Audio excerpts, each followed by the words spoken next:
and welcome to the month of July. July in GCF is our month of leadership, and I'm so excited about this month. And on our personal development program for today, I want to share with you, in line with our theme for this month, I want to share with you on what I've titled the leader's valuable assets. So important, the valuable assets that every leader has, or at least must have, in order to perform at their peak. Let us set the rule straight. Everything rises and falls on leadership. So important. Everything that we can ever think about on this planet Earth rises or falls on leadership. Companies rise and fall on leadership. Organizations rise and fall on leadership. Marriages and relationships rise and fall on leadership. Ministries also rise and fall on leadership. Institutions and countries and entities and what have you, associations and networks, all of these things rise and fall on leadership.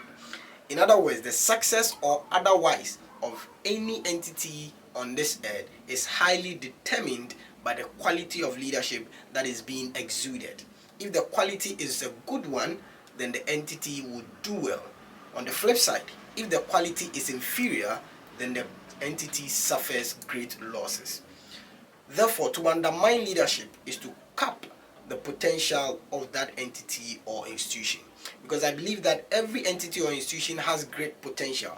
Every individual or network or association has great potential of success and greatness. And it is only good leadership that can bring out that potential in that institution, in that individual, in that entity, and in that network or association. And this is what makes leadership very important, and therefore the need for you and I to invest strategically and heavily into it. Because whether organizations are going to do well or not, whether our marriages and relationships are going to do well or not, whether our institutions or our countries are going to perform well or not, it depends on the kind of leadership that we exude. Now let's look at what the leader's greatest or valuable assets are. But first, let's define asset. An asset in the business term refers to anything that brings money to you. Anything that brings money to you is an asset. A liability, on the other hand, is anything that takes money away from you. So when something takes money away from you, that is a liability. But when something brings money to you, then that is an asset.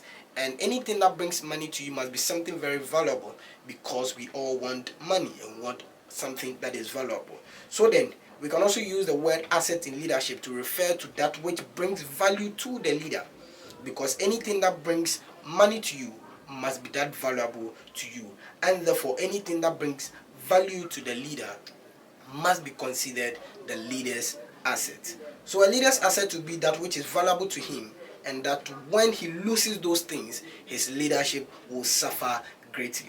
Now, what are these three assets that the leader has? What are these three valuable assets that bring value to the organization that the leader is leading, or value to the leader, and for which reason the leader must take his neck to keep those things and improve upon them?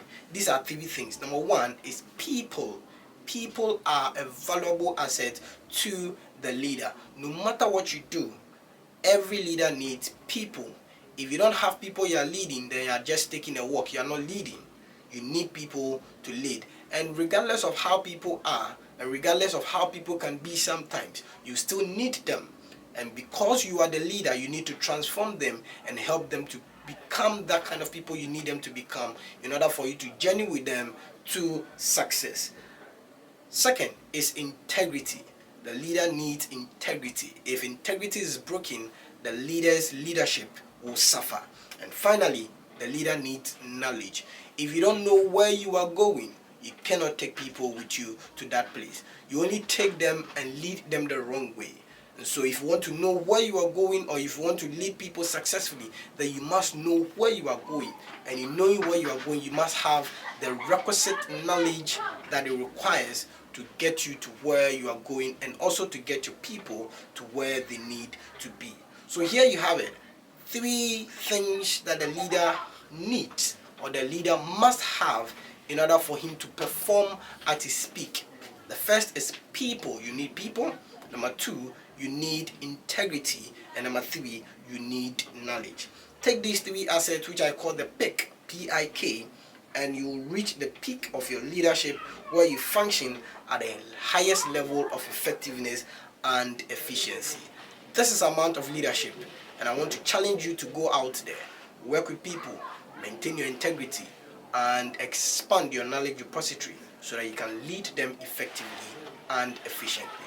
God bless you.